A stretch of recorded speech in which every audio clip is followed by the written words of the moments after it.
Assalamualaikum warahmatullahi wabarakatuh.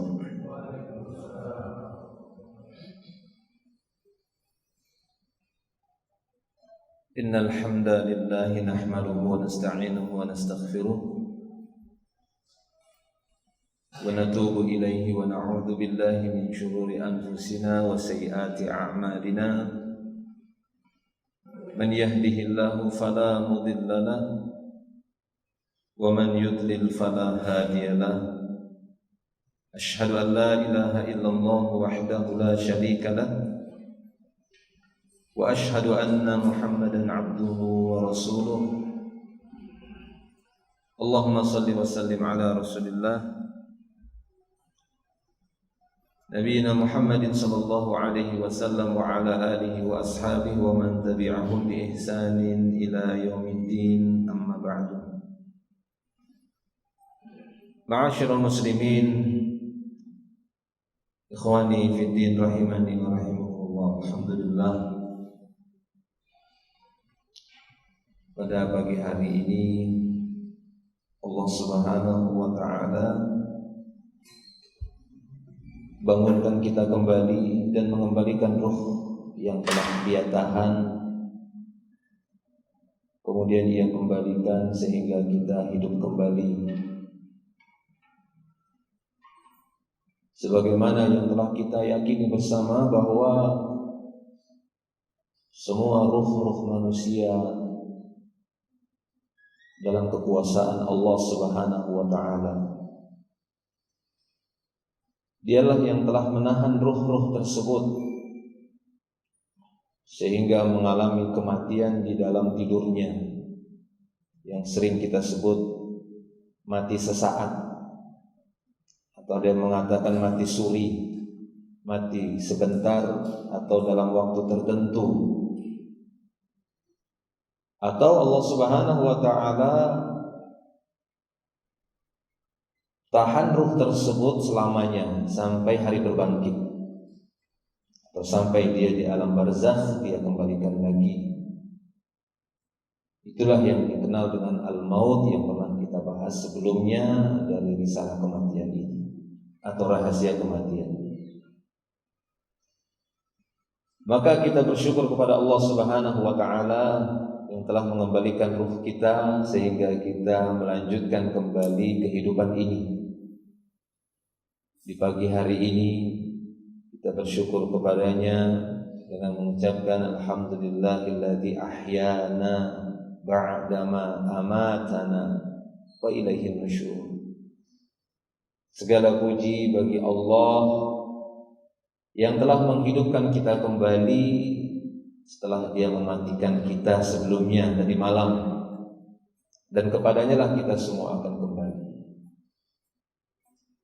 Saudaraku kaum muslimin yang dimuliakan Allah Subhanahu wa taala, maka hendaknya kita berusaha untuk mengambil pelajaran dari apa yang telah kita lewati. Hendaknya kita perbaiki sesuatu yang kurang, yang bersifat ghaflah, kelalaian dari kelalaian kita terhadap perintah Allah Subhanahu wa taala, maka kita usahakan untuk kita perbaiki hari ini. Kita tingkatkan keimanan dan ketakwaan kita kepada Allah Subhanahu wa taala. Yang itu merupakan bekal paling utama bagi orang-orang yang beriman. Mana yang akan kita sampaikan? Kelanjutan dari rahasia kematian ini. Sebelumnya telah kita sampaikan beberapa pembahasan yang berkaitan dengan al-maut, bahwasanya al-maut merupakan salah satu makhluk dari makhluk Allah Subhanahu wa taala yang nanti kelak di yaumil akhir, setelah Allah Subhanahu wa taala masukkan semua ahlul jannah fil jannah wa ahlun nar fil nar, semua penduduk surga sudah benar-benar berada di surga, tidak ada lagi yang singgah di neraka, sudah dimasukkan semua ke dalam surga, sehingga penduduk neraka benar-benar yang tersisa adalah penduduk aslinya neraka yang tidak mungkin mereka masuk surga karena tidak ada sedikit pun keimanan walaupun seberat biji sawi. Maka maka Allah Subhanahu wa taala akan datangkan kematian yang telah membuat manusia itu mati semasa di dunia. Allah taala bentuk kematian itu seperti seekor domba putih keabu-abuan, dan Allah taala sembelih seraya menyeru kepada penduduk surga dan penduduk neraka bahwasanya bagi kalian setelah ini kekal abadi selamanya dan tidak ada lagi kematian. Maka penduduk surga yang sudah gembira bertambah gembira. Adapun penduduk neraka yang sudah bersedih bertambahlah kesedihan mereka. Nah, para jemaah milik Allah Subhanahu wa taala, dari rahasia kematian yang telah Allah taala beritakan kepada kita ataupun yang telah diberitakan oleh Nabi Muhammad sallallahu alaihi wasallam, ada dua jenis kematian yang disebutkan oleh para ulama ketika manusia itu menjalani kehidupannya di dunia. Seperti yang sudah kita sebutkan tadi di awal, tidur merupakan kematian. Akan tetapi Allah Subhanahu wa taala kembalikan lagi ruhnya.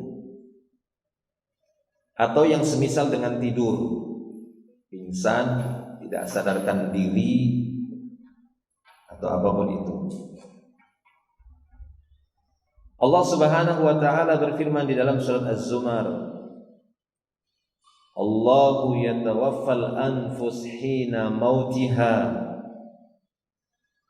wallati lam tamut fi manamiha fayumsiku allati qada 'alaiha al-maut wa yursilul ukhra ila ajalin musamma inna fi dzalika laayatin liqaumin yatafakkarun. Di dalam ayat ini Allah Ta'ala berfirman, dialah Allah yang telah mewafatkan ruh-ruh tadi ketika mengalami kematiannya. Jadi ditahan sama Allah. Di mana ruh-ruh itu? Allahu a'lam bidzalik. Allah yang lebih tahu di mana tempatnya. Jadi sebenarnya kan tidak ada yang namanya ruh gentayangan, itu tidak ada. Tidak ada dalil yang menunjukkan ruh itu bisa gentayangan keliling-keliling di dunia, karena mereka sudah masuk kepada alam berikutnya. Kehidupan manusia kan masuk di 4 alam. Alam rahim, alam dunia, alam barzakh, alam akhirat. Dan masing-masing ada di sana, tidak bisa seperti kita tidak bisa masuk ke alam rahim lagi. Mana bisa kita masuk ke perut ibu lagi? Ya, tidak mungkin. Sebagaimana kita nggak bisa jalan-jalan ke alam barzakh kecuali Nabi Muhammad SAW yang telah diizinkan oleh Allah Ta'ala diperlihatkan bagaimana keadaan sebagian dari manusia yang sudah berada di alam barzakh, dari kehidupan barzakhiyah. Apakah mereka mendapat nikmat yang sering kita sebut dengan nikmat kubur ataupun sering disebut dengan siksa kubur? Itu barzakh secara umumnya. Ada alam akhirat, tidak bisa kita ke alam akhirat, ya, ke surga ataupun ke neraka. Kita masih di dunia. Nah, Allah Subhanahu wa taala menyebutkan bahwasanya dialah yang telah mencabut nyawa-nyawa tadi, ruh-ruh tadi ketika kematiannya. Wallati lam tamut fi manam, manam itu tidur. Dan dia pula yang telah mencabut ruh tadi ketika tidur, dicabut sama Allah. Tapi apa kata Allah Subhanahu wa taala? Fayumsikul lati qada 'alaihal maut. Yang sudah Allah tetapkan maut, kematian, bukan tidur saja, tapi benar-benar maut, kematian yang sudah Allah taala tetapkan, yumsik, Allah tahan ruhnya sehingga enggak balik lagi. Melalui perintahnya kepada malaikat maut untuk dicabut dan jangan dibalikkan lagi. Seperti ayat yang dibaca oleh imam tadi ya dalam surat dalam sajadah. Ya. Qul yatawaffakum malakul mautil ladzi wukila bikum. Katakan ya Muhammad, yatawaffakum malakul maut. Dengan perintah Allah yang mewafatkan kalian, mencabut nyawa kalian sehingga enggak dibalikkan lagi, itu malakul maut. Kita sudah pernah jelaskan sebelumnya bagaimana malaikat maut itu ketika turun kepada manusia itu berbeda antara yang didatanginya ahlul iman dengan ahlul kufur. Ya kan? Sudah masih ingat atau masih lupa? Kalau ahlul iman, maka malaikat tersebut yang turun akan mengabarkan kebaikan kepadanya, bahwa Allah ridho setelah dicabut nyawamu ini, Allah akan ridho kepadamu, Allah subhanahu wa ta'ala akan memuliakanmu dan memasukkanmu ke surga. Maka ahlul iman tadi, si hamba yang beriman, tidak ada yang paling dia cintai pada saat itu kecuali apa? Kematian pada waktu itu. Itu yang paling dia cintai, bukan anak, istri, hartanya, enggak. Yang paling dia cintai maut. Dia pengen sekali cepat kalau begitu dicabut. Yang paling dia cintai pada waktu itu bukan hartanya, bukan keluarganya, bukan istrinya yang cantik, bukan anaknya, bukan. Yang paling dia cintai maut. Kalau begitu segera, kan begitu, pengen segera cabut. Tapi berbeda dengan orang kafir. Yang paling dia benci pada waktu itu adalah maut. Karena malaikat maut yang datang kepadanya mengabarkan, setelah ini kau akan mendapatkan kemurkaan Rabbmu, kemarahannya dan siksanya. Maka pada waktu itu tidak ada yang paling dia benci pada waktu itu kecuali kematian. Sangat benci sekali dia kematian. Kalau bisa jangan mati. Nah, para jemaah yang Allah Subhanahu wa ta'ala, ya, melanjutkan ayat tadi, Allah Ta'ala mengatakan fayumsikul lati qada 'alaihal maut. Allah tahan yang telah Allah qada, qadar. Nah, itu ya, ada namanya qada dan qadar. Yang Allah Ta'ala tetapkan. Allah yumsik, imsak itu artinya menahan. Kayak sering kita kalau Ramadan imsak, nahan gitu ya. Jadi Allah tahan ruh tadi yang sudah dia tetapkan mendapatkan maut, kematian yang tidak bisa dibalik lagi, bukan manam, bukan tidur. Apa ayat selanjutnya? Wa yursilul ukhra ila ajal musamman. Yang belum ditetapkan kematian, yursil itu kan dikirim lagi. Ya, arsala yursilu dalam bahasa Arabnya. Makanya dikatakan risalah, surat, rasul. Nah, karena utusan dia, gitu ya. Itu bahasa Arab. Wa yursilul ukhra ila ajal musamman. Kemudian Allah lepas lagi, balikkan lagi, kirim lagi roh tadi ke badannya yang belum ditetapkan kematian, masih hanya kematian sementara. Sampai kapan? Ila ajal musamma, sampai ajalnya nanti yang sesungguhnya. Nah, begitulah kehidupan kita. Tiap hari tahan roh kita itu, dilepas lagi, balik lagi, terbangun lagi kita, tahan lagi, terus. Subhanallah, Allahu Akbar. Itulah roh kita. Maha besar Allah Subhanahu wa ta'ala. Sampai kapan? Sampai nanti Allah Ta'ala perintahkan jangan balikkan ruhnya, tahan udah selamanya ini. Selesai berarti kehidupannya di dunia. Maka hendaknya setiap hari kita berusaha untuk muhasabatun nafs. Cobalah periksa-periksa diri, koreksi-koreksi diri. Ketika Allah Ta'ala bangunkan kita di pagi hari, alhamdulillah. Kalau sekiranya tadi malam tidak dibalikan lagi oleh Allah, maka gemparlah tetangga kita. Ya, hebohlah tetangga kita, fulan telah meninggal dunia. Rahasia kematian. Saudara-saudaraku kaum muslimin yang dimuliakan Allah Subhanahu wa ta'ala. Nah, hal yang terpenting pula bagi kita setelah kita mengetahui hal ini adalah persiapannya. Ya, berbekallah. Tazawwadu fa inna khairaz zadi taqwa. Berbekallah kata Allah Subhanahu wa ta'ala kalian, karena hidup kita ini kan perjalanan panjang dari alam rahim, alam dunia, alam barzakh, alam akhirat. Kata Allah Ta'ala di surah Al-Baqarah, kaifa takfuruna billahi wa kuntum amwatan fa ahyaakum tsumma yumitukum tsumma yuhyikum tsumma ilaihi turja'un. Dan surah Al-Baqarah ya Allah Ta'ala menyebutkan, dan para ulama tafsir memberikan tafsir dari ayat ini bahwa fase kehidupan manusia itu 4 berdasarkan ayat tadi. Kaifa takfuruna billah? Bagaimana kalian ingkar kepada Allah? Wa kuntum amwatan. Dulu kalian tuh mati, kata Allah. Fa ahyakum, kemudian dia hidupkan kalian lagi. Tsumma yumitukum, kemudian Allah matikan kalian lagi. Tsumma yuhyikum. Ya, tsumma ilaihi turja'un. Kemudian Allah Subhanahu wa taala, kepadanya lah kalian akan kembali. Sehingga Allah Taala menyebutkan ada 2 kali mati, ada 2 kali hidup. Ya. Allah Ta'ala menyebutkan ada 2 kali kita mati, kehidupan yang dikatakan mati, ada 2 kali hidup. Mereka menafsirkan bahwasanya kalimat mati yang pertama itu ketika kita berada di alam rahim, karena kita nggak bebas di sana, dianggap seperti mati. Kehidupan kita nggak sempurna kan ketika di alam rahim. Apa yang paling dominan? Jasmani apa rohani ketika di rahim? Jasmani. Ya. Ruhaninya ada kan udah ditiupkan, tapi yang paling merasakan itu jasmani kita, pertumbuhannya yang awalnya jadi dari segumpal air gitu ya, 40 hari berubah lagi 40 hari jadi segumpal alaqah, darah, serat-serat darah yang menggantung di dinding rahim. 40 hari baru mudghah, serat-serat daging, baru dikirimkan malaikat untuk niupkan ruh. Nah, yang paling dominan mendapatkan itu jasmani. Nah, itu dia jasmaninya. Makanya dikatakan amwat, seperti seakan-akan kita tuh mati. Gak bisa berbuat apa-apa, gak bisa keluar dan ngomong mau beli es.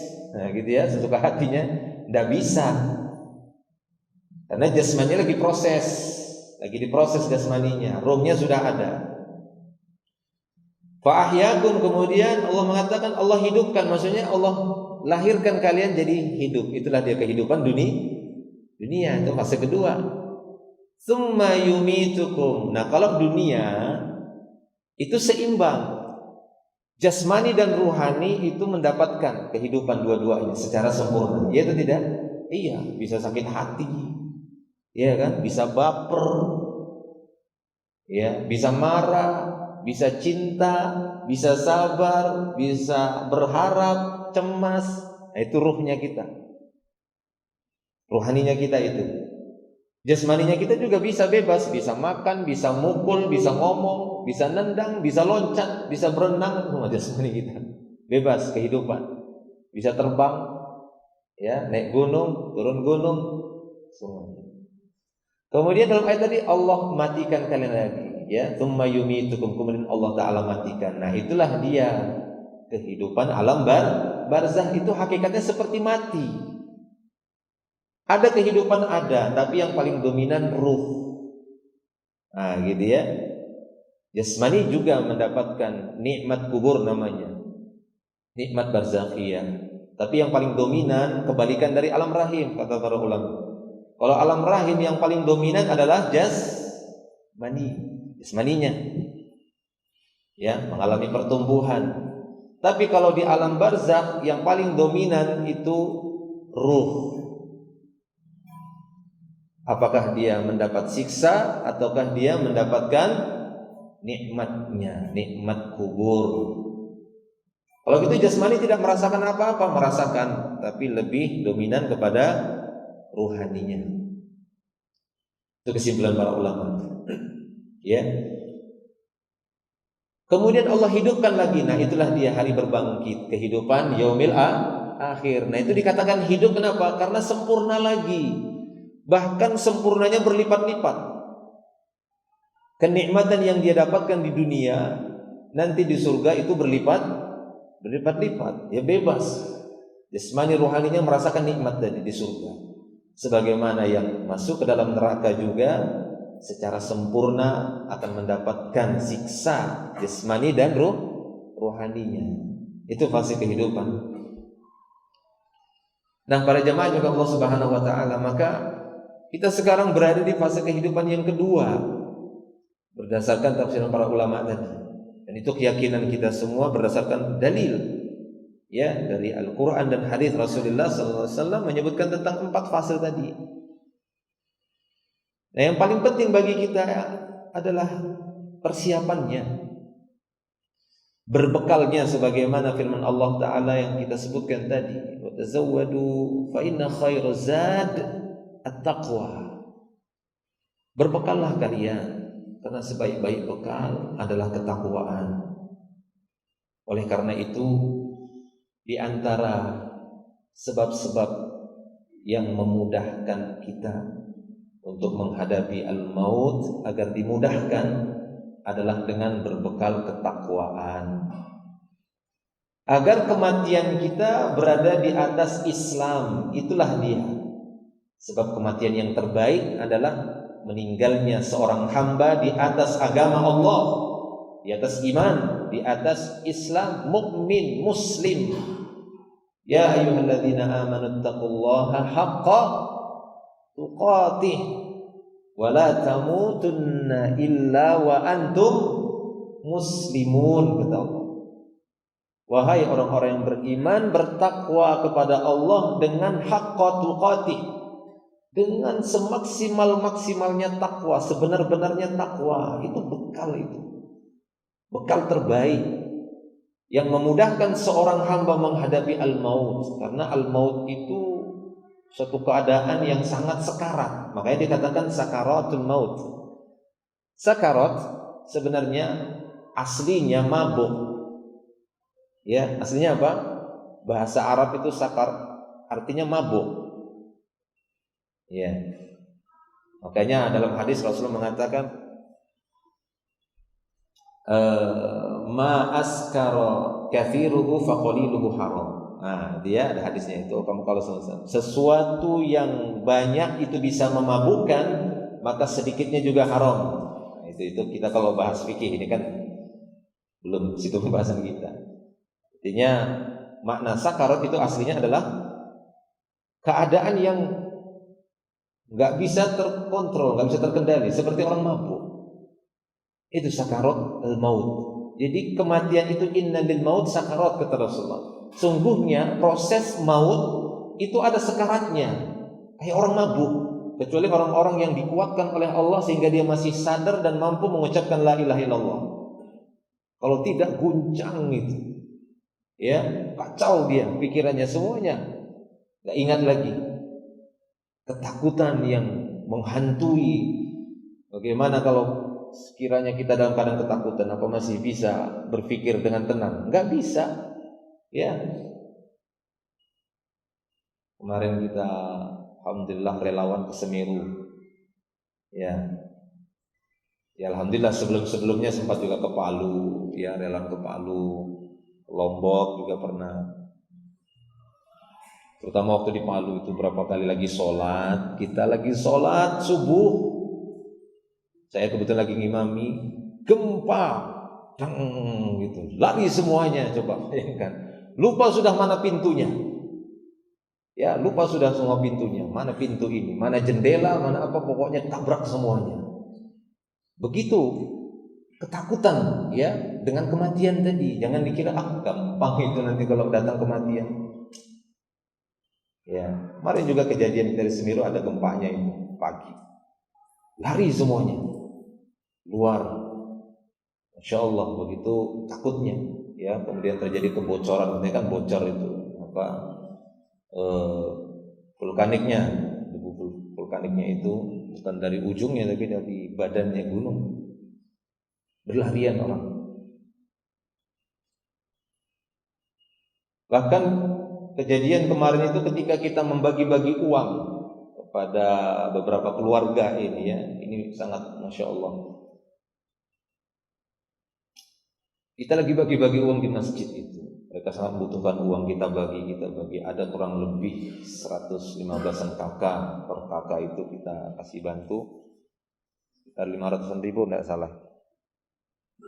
Lagi bagi diteriakin, ya, erupsi lagi, ada vulkanik lagi, itu lari semuanya orang yang butuh uang tadi, yang rumahnya udah hancur, udah ketimbun, itu lari, kita ditinggalkan. Bertiga waktu itu sama para relawan kan, kita saling pandang, ya Allah, begini sekalinya ketika rasa takut itu memang memuncak, nggak peduli lagi dengan harta, ini mau dibagi uang loh. Mereka tinggalkan kita semua, mau menyelamatkan apa yang bisa diselamatkan dari keluarganya atau anaknya. Ya, jadi begitulah kurang lebihnya. keadaan sakarat. Kata beliau sallallahu alaihi wasallam, inna lil maut sakarat. Maka bekal kita adalah satu tadi itu. Teruslah jaga ketakwaan kita kepada Allah. Dan definisi takwa yang sudah sering kita dengar disebutkan oleh para khatib, para ustadz kita, yaitu laksanakanlah perintah-perintah Allah dan jauhilah larangan-larangannya.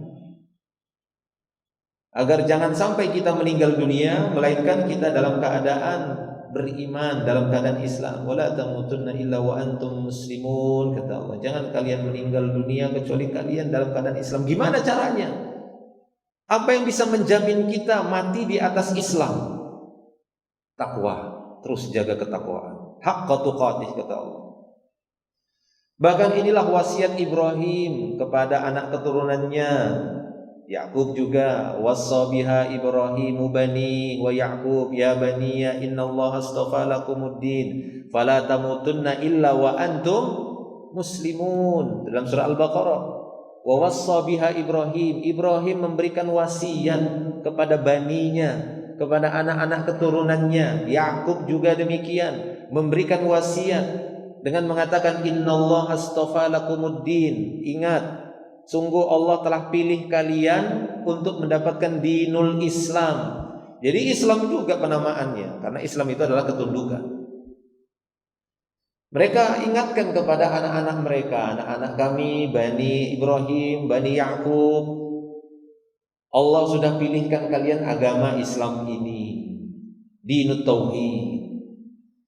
Ya, fala tamutunna illa wa antum muslimun. Jangan sampai kalian meninggal dunia melainkan kalian tetap berada dalam Islam ini, dalam keadaan kepasrahan, ketundukan kepada Allah, ketakwaan kepada Allah Subhanahu wa taala. Itu satu, para jemaah. Kemudian keistiqomahan. Jagalah keistiqomahan kita di atas kebaikan. Ya, jaga keistiqomahan kita di atas kebaikan. Semoga Allah Ta'ala mewafatkan kita di atas kebaikan yang kita jaga tadi istiqomahnya. Makanya dalam hadis Rasulullah mengatakan, ahabbul a'mal ilallahi dawamuha wa in qallah. Amal yang paling dicintai di sisi Allah itu bukan banyaknya, bukan. Kata beliau, amal-amal yang paling dicintai di sisi Allah itu dawamnya. Itulah istiqomah. Istiqomah itu adalah seorang mampu menjaga amal tadi. Wa in qall, kata Rasul. Qalla itu qalil. Walaupun itu dikit, tapi dia jaga terus sepanjang hidupnya, maka insya Allah biiznillah Allah Ta'ala wafatkan dia di amalan yang dia jaga terus tadi. Berarti dia sangat cinta dengan amal soleh tadi. Kalau dia seorang yang memang cinta dengan sholat, maka walaupun dikit-dikit sholat sunnahnya, sholat malamnya 1 rakaat, witir, ya kan? Tapi terus tiap malam dia witir, walaupun 1 rakaat, maka bisa jadi Allah Ta'ala wafatkan dia di malam hari saat dia mengerjakan witir, saat dia puji-puji Allah, saat dia berdoa kepada Allah di malam hari. Karena dia cinta sekali untuk menjaga qiyamul lailnya itu walaupun 1 rakaat. Karena minimalnya sholat malam itu kan 1 rakaat. Bahkan sebagian ulama, sejauh yang saya ketahui itu Imam Ahmad bin Hanbal itu mewajibkan witir. Minimalnya witir itu wajib. Ya. Walaupun pendapat rajih tidak wajib. Cuma sangkin beliau ingin menekankan pentingnya itu sholat malam, minimalnya 1 rakaat.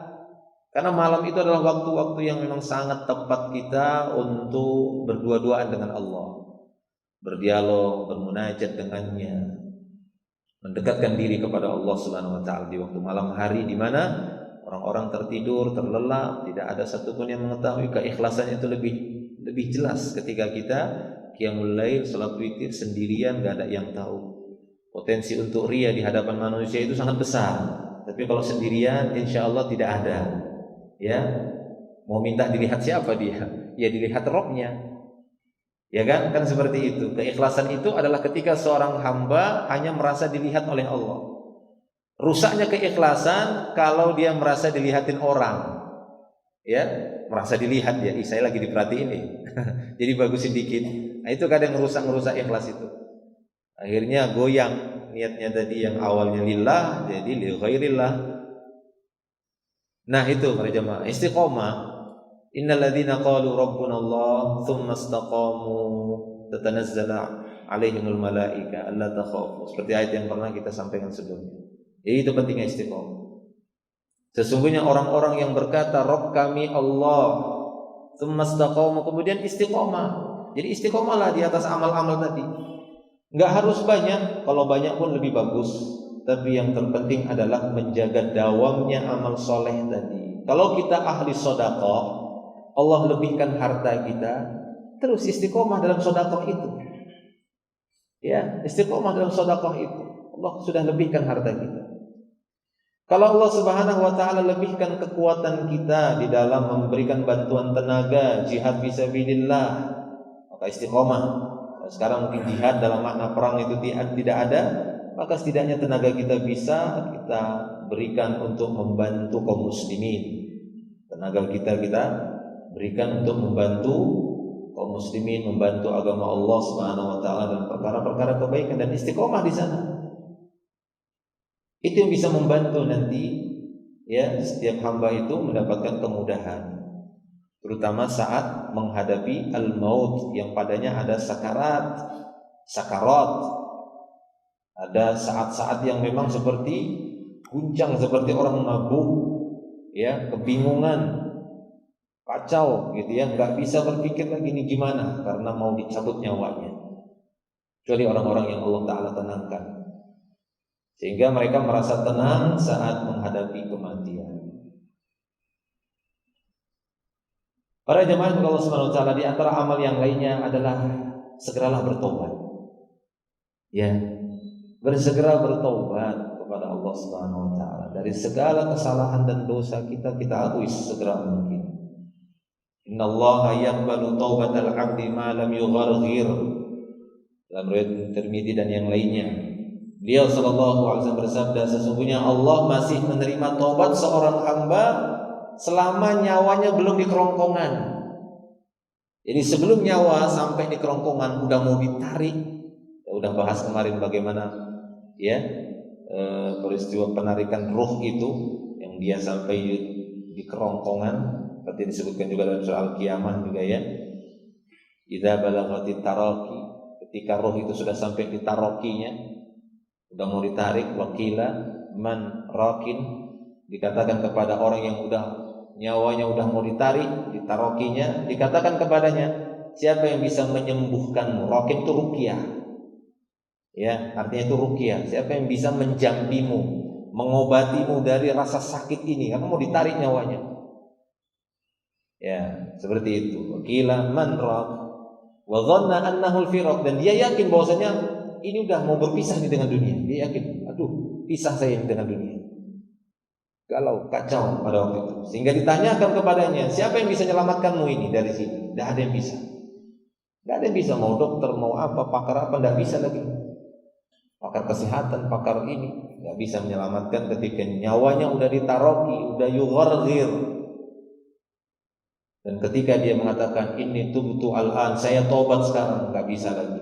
Seperti Allah Ta'ala sebutkan dalam surah At-Taubah, Laisatit taubatu lilladzina ya'maluna sayyi'at hatta idza hadara ahadakumul maut qala inni tubtul an walal ladzina yamutuna wa hum kuffar. Kata Allah Subhanahu wa taala, enggak diterima taubat bagi orang yang melakukan kemaksiatan, kejahatan, sayyi'at sehingga kematian telah hadir di hadapan salah seorang di antara mereka, baru dia katakan inni tubtul an, sekarang saya baru mau taubat. Tidak diterima. Kalau udah mau dicabut baru dia katakan taubat. Nah, segera bertobat. Makanya Rasul mengatakan, innallaha yaqbalu taubatal 'abdi ma lam yugharghir. Allah masih menerima taubat seorang hamba selama nyawanya belum di kerongkongan. Nah, jadi menyegerakan taubat bukan perkara yang sepele, ini perkara yang sangat penting. Oleh karena itu banyak sekali kita dapati dalil-dalil Al-Quran ataupun dalil-dalil hadis Nabi kita SAW mengingatkan kita untuk taubat, banyak taubat, tiap hari bertaubat, kan begitu ya? Rasulullah mencontohkan tiap hari beliau istighfar bertobat 70 sampai 100 kali. Tujuannya apa? Supaya kita ngeh gitu loh, maksudnya paham kita itu pentingnya memperbaharui istighfar kita dan tobat kita tiap hari dari seluruh sayiat yang kita lakukan. Apa yang bisa menjamin kita bahwa kita gak berdosa? Tidak ada. Justru dari keterangan-keterangan dan dari kesadaran bahwasanya banyak sekali kesalahan kita. Kesalahan ngomong, bicara, bertindak, berbuat kepada diri sendiri, kepada keluarga, kepada tetangga, kepada orang secara umum, ya, dan kepada manusia, kepada hewan.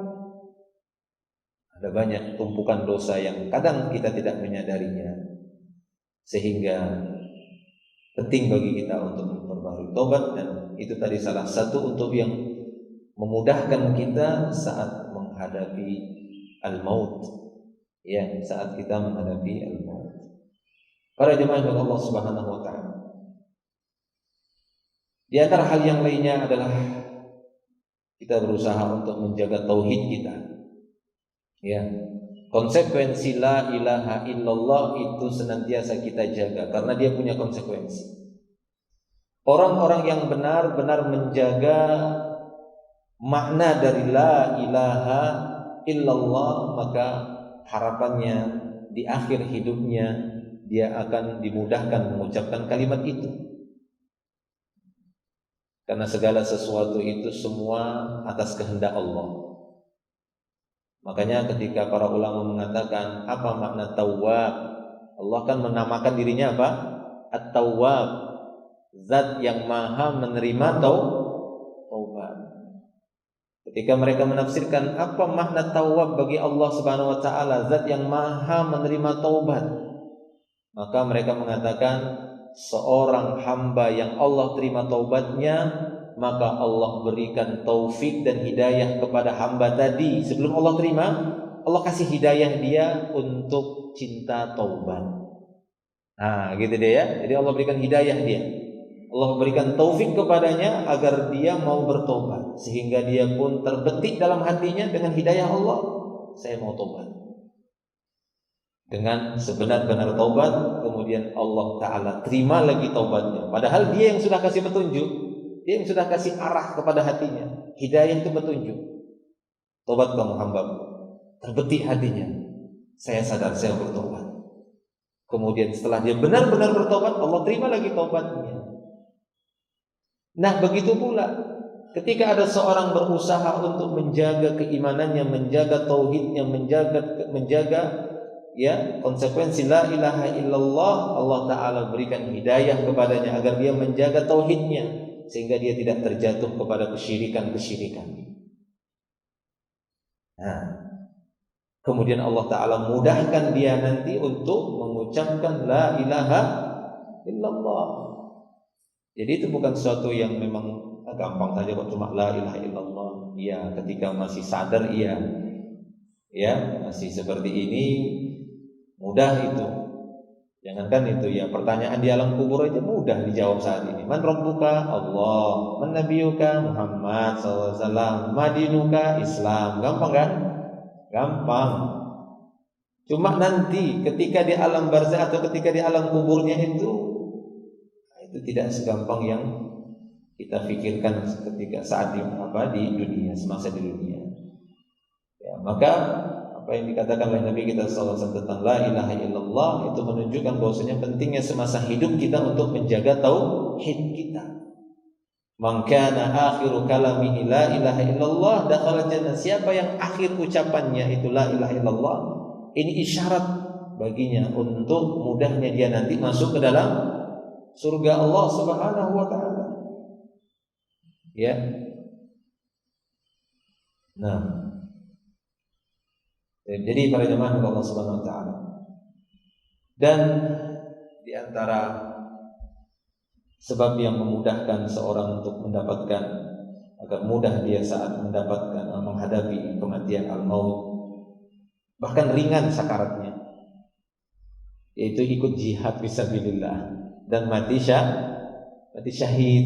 Cuma kan untuk hari ini memang untuk bisa mendapatkan syahid, mati di medan perang itu kan tidak semudah atau ya peluang di masa dulu. Di masa-masa memang terjadinya ya peperangan antara Islam dan orang-orang kafir di bawah Amirul Mukminin, pemimpin kaum mukminin. Ya, dalam hadis Nabi sallallahu alaihi wasallam mengatakan asy-syahid la yajidu alam al-qatri atau massal qatri illa kama yajidu ahadukum massal qars. Ya, massal qarsah. Seorang yang mati syahid ketika dia mati walaupun ketebas pedang kan begitu ya, kena panah, kena ini, kena itu dan dia mati. Seorang yang mati syahid itu dia tidak merasakan pedihnya sakaratul maut tadi. Dia enggak merasakan lagi. Itu keutamaannya. Kecuali sebagaimana salah seorang di antara kalian merasakan sakitnya dicubit. Pernah enggak merasakan sakit dicubit? Cubit emak. Kan begitu kita ya. Aduh, atau dicubit guru gitu kan. Cubit sini ada. Aduh, memang juga. Nah, itulah dia rasanya. Kurang lebih seperti itulah kematian yang dirasakan oleh orang-orang yang mati syahid saat mereka ya mengalami sakaratul maut. Hanya seperti itu. Allah ringankan. Berarti gimana yang tidak mati syahid? Ya kan begitu ya, dicubit aja lumayan sakit kan gitu ya, dicubit lumayan sakit lah. Kenapa lumayan sakit? Karena kita teriak juga kalau dicubit, apalagi cubit istri. Aduh pasti begitu, ya kan? Tidak ada dicubit istri kemudian asik kan gitu ya, ya dicubit istri. Itu kalau cubit sayang, ini cubit benar-benar lagi, kan begitu dicubit bisa biru ini badan itu bisa biru. Begitulah yang dirasakan. Itu sudah diringankan, itu sudah diringankan. Ini sekilas lah mungkin tentang sedikit rahasia kematian. Ya, adapun bagaimana untuk mendapatkan kemudahan saat kehidupan di alam barzakh, ini mungkin nanti ada pembahasannya lagi ya, karena di sana ada beberapa amalan-amalan yang bisa memudahkan seorang nanti di alam kuburnya. Jadi mendapatkan kebahagiaan di kehidupan alam barzakh. Ya, karena kita masih membahasnya tentang al-maut, maka ini diantara rahasia kematian bahwa kita harus mempersiapkan dengan amal-amal saleh, dengan ketakwaan, keistiqomahan, memperbanyak tobat kepada Allah. Ya, ketakwaan di sana tadi adalah dengan memperbanyak amal-amal saleh, memperbaiki amal saleh kita, menjalankan perintah Allah, menjauhi larangan-larangannya. Karena dengan sebab takwa, sebenar-benar takwa tadi, maka Allah Subhanahu wa taala akan tetapkan kita sebagai orang-orang yang meninggal dunia di atas Islam, dan itulah kebahagiaan. Itulah dia kebahagiaan sejatinya. Dan adapun nanti bagaimana sedikit tentang kehidupan alam barzakh, karena kehidupan alam barzakh itu bukan kematian lagi namanya, itu sudah kehidupan yang baru. Ini yang kita bahas adalah bagaimana proses kematian tadi. Dan satu lagi mungkin masih teringat bahwa kematian itu merupakan musibah paling besar. Kematian merupakan musibah. Kita banyak dapat musibah. Kebentur pintu, kecepit, ketusuk paku, ketusuk duri. Nah, kan gitu ya. Ketabrak. Dan banyak musibah-musibah yang kita alami. Namun apabila kita sabar, apa ganjarannya? Akan menggugurkan dosa. Hatta syauka yushakuha illa kafarallahu biha khataya. Sampai-sampai apabila duri menusuk seorang hamba ketika dia benar-benar sabar, maka Allah akan gugurkan dosanya hanya gara-gara ketusuk duri, jika dia sabar. Oleh karena itu, ini hal yang sangat penting bagi kita untuk melatih kesabaran. Ya, kata Nabi SAW, man yatasabbar sabbarahullah. Siapa yang berusaha untuk menjadi penyabar, Allah jadikan dia orang yang penyabar. Nah, bagaimana kita bisa sabar saat menghadapi kematian? Ya, Masya Allah. Karena ini musibah paling besar. Kita harus sabar menerima itu. Sakit, sakarat. Supaya apa? Supaya kematian yang menimpa kita itu menggugurkan dosa. karena berat itu. Ya, sampai Nabi SAW saja benar-benar untuk membuktikan, Allah Ta'ala ingin buktikan benarnya sakaratul maut, Allah Ta'ala berikan sakaratul maut itu kepada nabinya yang paling dia cintai. Nabi Muhammad itu mengalami sakaratul maut yang sangat berat, berhari-hari. Bukan cuma sekali, berhari-hari. Pingsan, bangun lagi, berwudu lagi, mandi lagi beliau, pingsan lagi, sambil beliau mengatakan la ilaha illallah, inna lil maut sakarat, kata Rasul. Sampai beliau terengah, la ilaha illallah, beliau mengucapkan kalimat tauhid. Sesungguhnya kematian itu benar-benar ada sakaratnya, kata beliau. Dia kena sakaratul maut. Kalau ada yang bertanya, loh kenapa? Beliau kan seorang nabi, kenapa orang yang mati syahid malah diringankan sakaratnya? Ya karena beliau nabi lah, Allah Ta'ala ingin buktikan bahwasanya benar adanya sakaratul maut tadi. Karena beliau memang diutus untuk membuktikan semua tanda-tanda kebesaran Allah, perintah Allah, ketetapan di sisinya. Sampai seperti itu beliau, terkejutnya dengan sakarat itu. Ya, sampai beliau terus melihat ke langit sampai mengatakan Allahumma rafiqul a'la. Kerinduan beliau ingin bertemu Rabbnya. Ya Allah, teman sejati yang paling tinggi. Rafiq itu teman dekat. Allahumma rafiqul a'la. Itu ungkapan rindunya beliau dengan yang maha tinggi. Sampai beliau melihat ke langit, ya, sesekali beliau mengatakan la ilaha illallah sambil mengusapkan air itu. Kalau gitu ya, la ilaha illallah, inna lil maut sakarat, kata Rasulullah. Sungguhnya kematian itu ada sakaratnya.